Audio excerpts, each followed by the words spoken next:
శ్రీరామ జయం. ప్రదోష వ్రతం అంటే ఏమిటి, ఎప్పుడు చేయాలి, ఏ తిథి ఉన్నప్పుడు చేయాలి, ఇలాంటి సందేహాలు మనకు అనేకం కలుగుతూ ఉంటాయి. ప్రదోష వ్రతం కేవలం శివ పూజకు మాత్రమే ప్రత్యేకం.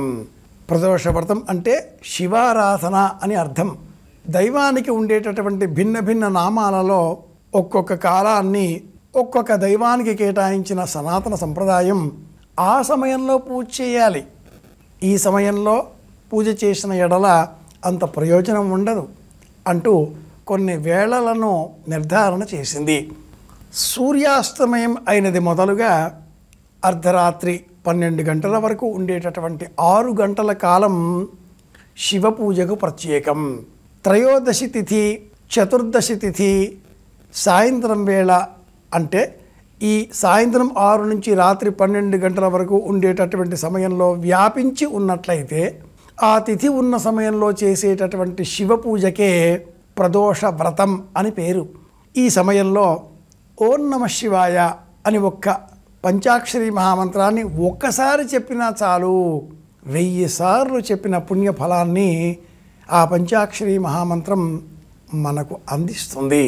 నమః శంభవే చ మయోభవే చ నమః శంకరాయ చ మయస్కరాయ చ నమః శివాయ 5వది, శివతరాయ చ 6వ పాదం. ఈ 6 పాదాల మంత్రానికే మృత్యుంజయ పాశుపతము అని పేరు.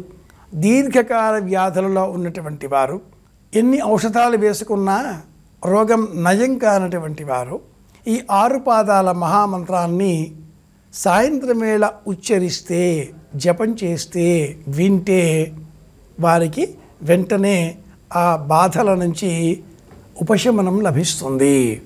అలాగే ఏ వ్యాధి రాకుండా ఉండాలి, బీపీ, షుగర్, ఇంకా ఏ విధమైన గాయాలు తగలకుండా ఉండాలి, ఆరోగ్యంగా ఉండాలి అనేవారంతా కూడా సూర్యాస్తమయ సమయంలో ఈ మంత్రాన్ని జపం చేయాలి లేదా వినాలి. సంపూర్ణ కృష్ణ యజుర్వేదంలో నమకం మధ్యలో ఉండేటటువంటి ఒక మంత్రం. ఆ నమకములో 8వ పనస నమో భవాయ చ రుద్రాయ చ నమః శర్వాయ చ పశుపతయే చ నమో ఉగ్రాయ చ భీమాయ చ నమో అగ్రే వధాయ చ దూరే వధాయ చ ఇలా ఏక నమస్కార మంత్రాలలో ఉంటుంది. ఈ అనువాకానికి చివరి భాగ నమః శంభవే చ అనే పేరు గల 6 పాదాల మృత్యుంజయ పాశుపత మహామంత్రం. ఈ మంత్రాన్ని జపం చేద్దాం, ఆరోగ్యాన్ని కాపాడుకుందాం, శివానుగ్రహంతో ప్రదోష వ్రతం చేద్దాం. మళ్ళీ రేపు కలుసుకుందాం. శుభమస్తు. శ్రీరామ జయం.